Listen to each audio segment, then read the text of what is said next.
to do to actually get on top of this, because he can't use Guardians or Mutalisks to any great effect. And the thing is that Lurkers trash Zerglings, but not Ultralisks. So these Ultralisks will be able to come in and take advantage of the plague.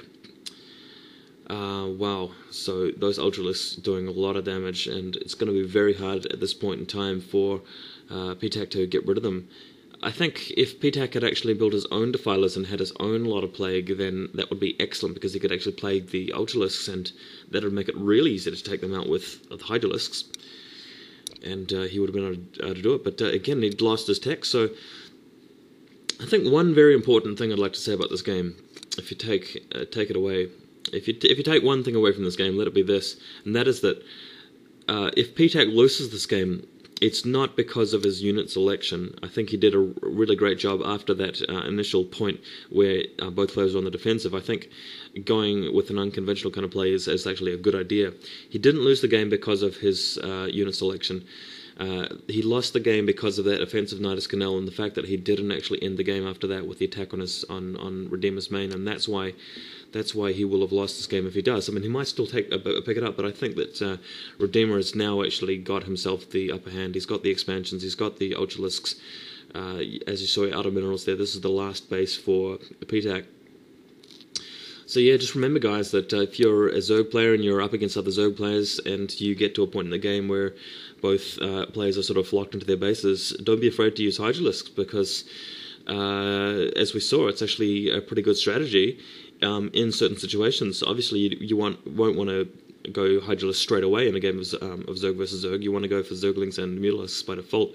But if you can manage to hold off your opponent, and if both players are deadlocked and you've got some time on your hands, really recommend trying something new and trying out some strategies like this. And looks like Ptak is actually trying for another offensive. He's trying to get back in this game now with a group of Hydralisks and Lurkers taking out Redeemer's new expansion, easily taking care of the sunken colonies. And I'm just waiting to see what happens with Redeemer's ground force of Ultralisks and Zerglings, because he's got them saved up.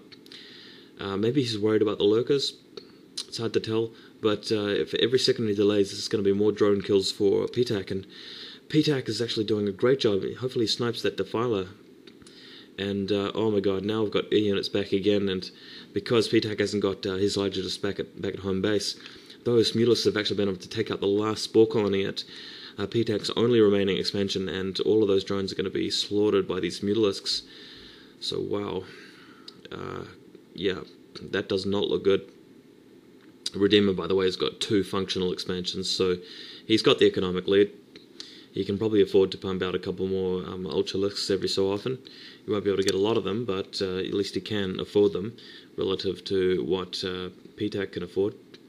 And I think that's Ptak's last base, so Ptak has lost all of his resources. That's going to be it, unless he can, pull something short of a miracle. Yeah, what I meant to say would be nothing short of a miracle is needed at this point. We've got the Hydralisk returning to drive the Mutalisks out of the space, but I'm not sure if he's actually got any drones to put back on mine work. Let's take a look at just what we've got. Yeah, we've got some drones, so we can bring them back. So not completely out of this yet, but he's not in a position where he can do anything about Redeemer's main 2 bases, and we've got Guardians and Ultralisks. And with a force that big, I don't see how Ptak can do anything about this. Whew. Guys, what an awesome game! I'm sure you'll agree this game has been fantastic. Once again, you're listening to Vol bringing you another fantastic StarCraft game. Thanks, guys, for watching these videos so frequently and all your great feedback. It's really been encouraging to see all of that. Looks like this game is just about to be wrapped up soon. We've got one final push coming out here by Ptak with a lot of Hydralisks and Lurkers. If he can actually take out these Guardians and stand in a position where he can kill the Ultralisks as well somehow, then he has a hope. But just because of the way the ramp is, I don't think he can move up it and actually get in a position to get in range of all of the Guardians at once, and yeah, he's just lost the remainder of his army. Yep, guys, this has been Vol commentating between TSL Redeemer and TSL Ptak. Ultralisks moving in to finish things off for Ptak now. So yeah, this has been another game for the TSL, and this game made it to the top 3. Sorry, the number 3 on the top 10 weekly replay competition. And now you can see why. It's just been a fantastic Zerg vs. Zerg, possibly, definitely the best Zerg vs. Zerg I've ever seen. Maybe not the best one that's ever been played. Maybe you've seen better, but this is the best I've ever seen in terms of Zerg vs. Zerg. Doesn't get better than that. Thanks, guys. This has been Vol. Thanks for watching.